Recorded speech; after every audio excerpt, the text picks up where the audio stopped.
வணக்கம், இது உங்கள் பொலிட்டிக்கல் பார்க்க. நான் உங்கள் நண்பன். இன்றைய தினத்துல வாரிசுகளுக்கு சீட்டை வாரி வழங்கிய திமுக, இத பத்தி தான் நம்ம இந்த வீடியோ ஃபுல்லா பார்க்க போறோம். வாரிசுகளுக்கு சீட்டு, அதாவது வாரிசு அரசியல் தானப்பா இது, இதுல என்னப்பா ஆச்சரியம் அப்படின்னு கேட்காதீங்க. ஏன்னு கேட்டீங்கன்னா, இத பத்தி பேசுறதுக்கான வாய்ப்பு இந்த டைம் தான் நம்மளுக்கு கிடைக்கும். ஏன்னு கேட்டீங்கன்னா, இதுக்கு அப்புறம் ஆல்ரெடி இந்த வாரிசுகள் எல்லாம் என்ன பண்ணுவாங்கன்னு பாத்தீங்கன்னா, இந்த அப்பாவுக்களையே மிஞ்சக்கூடிய அளவுக்கு அப்பாக்களுடைய சொத்து மதிப்பை விட பல மடங்கு சேர்த்துறதுக்கான வாய்ப்பு மகன்களுக்கு என்னைக்குமே, அதாவது ஒரு கிராமத்துல ஒரு பழமொழிக்கு இருக்கும், தாய் 8 அடி பாஞ்சா குட்டி 16 அடி பாயின்னு சொல்லுவாங்கல்ல. அந்த மாதிரி அது நம்ம சொல்லக்கூடாது. அந்த மாதிரி வாழ்க்கையில நீங்கள எதிர்பார்ப்பீங்க. எதிர்பாராதது எதிர்பாருங்கள் அப்படிங்கிறது தான் இந்த வீடியோனுடைய நோக்கம். சரி, ஓகே. எந்தெந்த வாரிசு அரசிகள் யார் யார் பையனுக்கு திமுக சீட்டு ஒதுக்கியிருக்காங்க அப்படின்னு சொல்லிட்டு நம்ம பார்ப்போம்.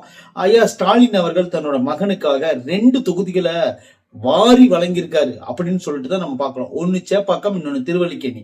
இந்த 2 தொகுதியிலும் ஐயா உதயநிதி ஸ்டாலினை அறிக்கொண்டிருக்காங்க.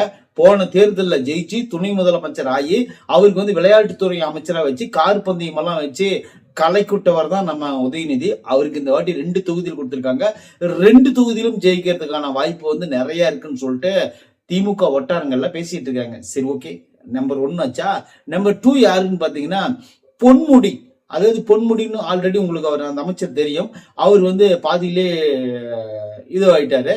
இதாயிட்டாருன்னா ஏதோ தப்பா நினைச்சுக்காதீங்க, வெளியே முடிக்கி விட்டாங்க, வேற ஒண்ணும் இல்ல. அவர் என்ன பண்ணான்னு பாத்தீங்கன்னா, இந்த ஓசி பஸ் சைவம் வைணவம்ங்கிறது புது ஒரு மெத்தேடு கண்டுபிடிச்சு ஆபாசமா சித்தரிச்சாரு. அதனால அவர் வெளியே முடிக்கி விட்டாங்க. அப்புறம் பாத்தீங்கன்னா ஊழலு அது கலந்தாலும் இருக்கு. அந்த ஊழல் எல்லாம் சம்பவம் எல்லாம் உங்களுக்கு எல்லாம் தெரிஞ்சதுதான், தெரியாதெல்லாம் ஒண்ணும் கிடையாது. புதுசாலாம் நான் ஒன்னும் சொல்ல போறதே கிடையாது. அந்த பொன்முடி வெளியே போனதுக்கு அப்புறம் அவங்க பையனுக்காவது சீட்டு கொடுங்க, என்னதான் வெளியே முடி கொடுத்தீங்க, என் பையனுக்கு சீட்டு கொடுங்கன்னு சொல்லிட்டு வாலண்டியா கேட்டு வாங்கியிருக்காரு ஐயா பொன்முடி. அந்த பொன்முடியோட பையன் பேர் என்னன்னு பாத்தீங்கன்னா பொன் கௌதம சிகாமணி. பேர் பாத்தீங்களா, பொன் கௌதம சிகாமணி. அவருக்கு தான் எங்க ஒதுக்கிறீங்கன்னு பாத்தீங்கன்னா திருக்கோவிலூர் அப்படிங்கிற ஒரு ஊர்ல ஒரு தொகுதியில கொடுத்திருக்காங்க ஐயா பொன் கௌதம சிகாமணிக்கு.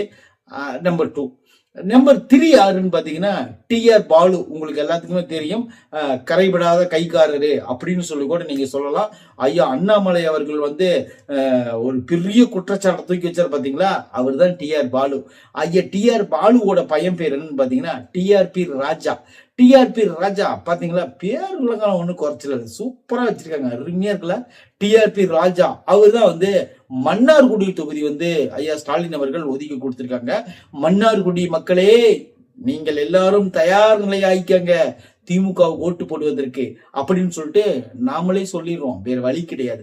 அடுத்தது பாத்தீங்கன்னா நம்பர் 4 யாருன்னு பாத்தீங்கன்னா ஜே பெரியசாமி அப்படிங்கிறவரு. அவர் என்ன பண்ணாருன்னு பாத்தீங்கன்னா, அவரை பத்தி நான் சொல்ல வேண்டிய அவசியமே கிடையாது. என்ன கேட்டீங்கன்னா, அவரு கரைப்படியாத கைக்காரர் இல்ல, கரையே என்னன்னு தெரியாத கைக்காரர் அப்படின்னு கூட சொல்லலாம். ஜே பெரியசாமி அவருடைய பையன் தான் யாருன்னு பாத்தீங்கன்னா ஐபி செந்தில்குமார் அப்படிங்கிறவரு. அவருக்கு திண்டுக்கல் மாவட்டத்துல திண்டுக்கல் தொகுதி ஒதுக்கி கொடுத்திருக்காங்க திமுக. திண்டுக்கல் தொகுதிங்கிறது மிக முக்கியமான தொகுதி. அந்த தொகுதியே ஒதுக்கி கொடுத்திருக்காங்கன்னா அவர் உண்மையிலே எவ்வளவு பெரிய வேலை பார்த்திருப்பாருன்னு சொல்லிட்டு உங்களுக்கு தெரிஞ்சிருக்கும் அப்படின்னு சொல்லிட்டு நான் நம்புறேன். அடுத்து பாத்தீங்கன்னா 5வது இடத்துல பழனிவேல் ராஜா. பழனிவேல் ராஜான்னா ஒரு பழைய ஆளு. அவர் பயங்கரமான ஒரு என்ன சொல்றது, எந்த ஊழல்ல கிடையாது. ஊழல்ல எதுவுமே ஊழல் அப்படிங்கிற வார்த்தையை அவர்கள என்னன்னே தெரியாது. அந்த மாதிரி ஒரு நபர் தான் அவரு. அதாவது நான் இந்த வீடியோவில் வேற எதையும் யாரையும் தப்பா சொல்லியிருக்க மாட்டேன் நம்புறேன். அதனால இதெல்லாம் நான் சொல்றதெல்லாம் நீங்க ஒரு இதை நினைச்சுக்கங்களேன், ஒரு என்ன நடந்திருக்கும் நடக்கும் அப்படிங்கிற மாதிரி நினைச்சு எப்படியோ ஒன்று நினைச்சுக்காங்க, அவ்வளவுதான். பழனிவேல் ராஜான் அவருடைய பையன் தான் யாருன்னு பாத்தீங்கன்னா, அதாவது பிடிஆர் தியாகராஜன். அதாவது பழனிவேல் தியாகராஜன், பிடிஆர் தியாகராஜன் அவர் தான். அவருக்கு எங்க ஒதுக்கியிருக்காங்க பாத்தீங்கன்னா மதுரை மத்தி. யாரை எதிர்த்து ஒதுக்கியிருக்காங்க பாத்தீங்கன்னா சுந்தர் சின்னு ஒரு டைரக்டர் இருக்காரு பாத்தீங்களா, அவர் அதிமுகவில் நிக்கிறாரு. ஐயா டிஆர்பி தியாகராஜன் திமுகவில் நிக்கிறாரு. அவர் எதிர்த்து தான் போட்டி போட்டுட்டு இருக்கிறாங்க. கிட்டத்தட்ட அது ஒரு முஸ்லிம்ஸ் கம்யூனிட்டி இருக்கக்கூடிய ஒரு மிக ஒரு பெரிய ஒரு கிரவுடான ஏரியா.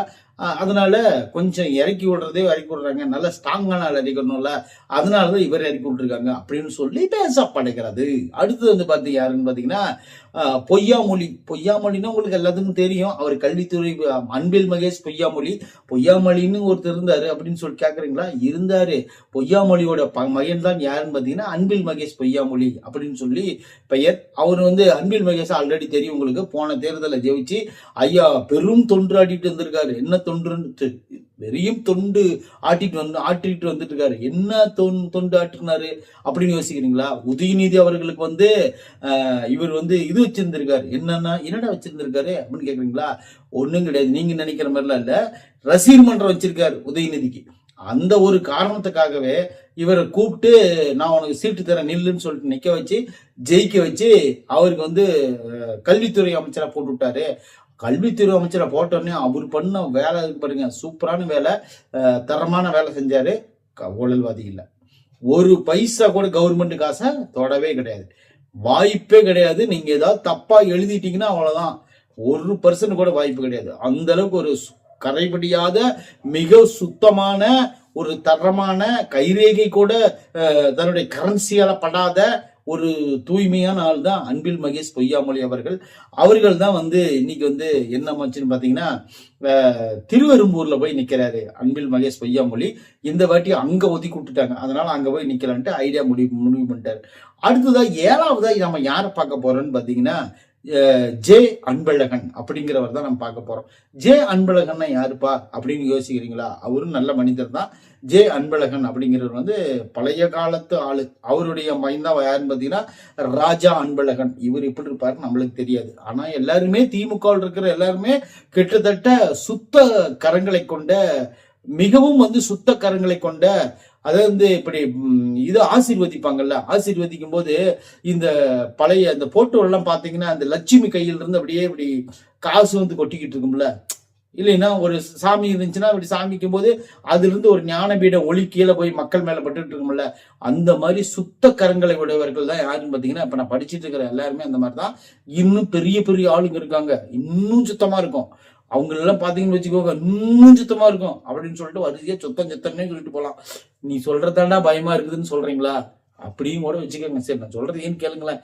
அடுத்து வந்து பாத்தீங்கன்னா காந்தின்னு ஒருத்தர் இருக்காரு. அவர் பயங்கரமான சுத்தக்காரர் தான், சுத்த கை படிச்ச சுத்த கண்ணன். அவருக்கு எல்லாத்துக்கும் கைதான் சுத்தம், காந்திங்கிறவருக்கு கண்ணே சுத்தம் அப்படின்னா பாத்துக்கோங்களேன். அந்த மாதிரி ஒரு சுத்தக்காரர் தான் அவரு. அவருடைய பையன் தான் வினோத் காந்தி அப்படிங்கிறவரு. அவர் ராணிப்பேட்டை தொகுதியில நிக்கிறாரு. ராணிப்பேட்டை தொகுதியில, அதாவது நான் உங்களுக்கு சொல்லி புரிய வைக்கணும்னு அவசியம் இல்லை, அந்த மாதிரி ஒரு பயங்கரமான திமுகவுடைய மிக ஒரு நம்பக்கூடிய ஒரு ஆட்கள்ல யாருன்னு பாத்தீங்கன்னா காந்தி ஒருத்தர் தான். காந்தி தான் பையன் தான் தன்னோட மகனை இறக்கி விட்டுருக்காரு, வினோத் காந்தி. ராணிப்பேட்டை நின்றா மகனை அப்படின்னு சொல்லிட்டு இறக்கி விட்டுருக்காரு. அவர் வந்து இறங்கி நின்றுருக்காரு, பார்க்கலாம். அடுத்து வந்து பாத்தீங்கன்னா பெரியசாமி அப்படிங்கிறவர் உங்களுக்கு தெரியும்.